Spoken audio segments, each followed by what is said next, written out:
हे गाईज, आज मी बनवणार आहे मलईचं तूप। हे माझी आठवड्याभराची मलई आहे। डबा भरून मलई साठली होती, फ्रीजमधून मी काढून ठेवली। आता तिला मी थोडं फेटून घेणार। ठीक आहे, तिला चांगलं फेटायचं।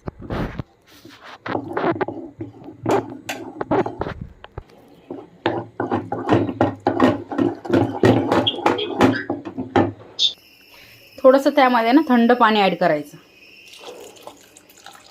आणि चांगलं फेटून घ्यायचं।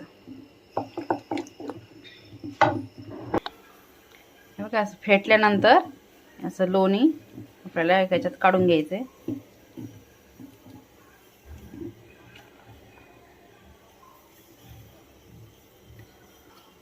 असं लोणीचे गोळे असे पूर्ण काढून घ्यायचे। या उरलेल्या दुधाचा आपण ताक पण बनवू शकतो। आता यामध्ये परत थंड पाणी टाकायचं, याला परत फेटून घ्यायचं। हे असंच 2-3 पाणी टाकून जणे करत राहायचं, म्हणजे तुपाचा वास चांगला येतो। हे पिवळं पांढरं पाणी जोपर्यंत निघते ना, तोपर्यंत 2-3 पाण्याने असं त्याला लोणीला या धुवून घ्यायचं।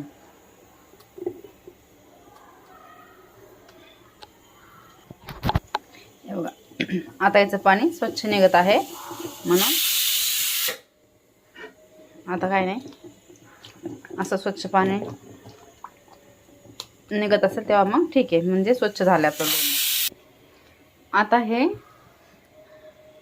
कढायला ठेवायचं, थोडा वेळ लागेल त्याला छान। याला हे बघा गाईस, 10 मिनिटं चांगलं शिजवून घ्यायचं।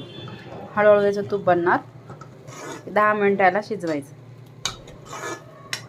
5 मिनिटं किंवा 10 मिनिटात ते दिसणार मला तूप झालेलं। हे बघा, आपलं घी आता कडलंय, थंड झालं डब्यात भरायचं थोडं। ठीक आहे, हे बघा 10 मिनिटात बनलं, फास्ट एकदम।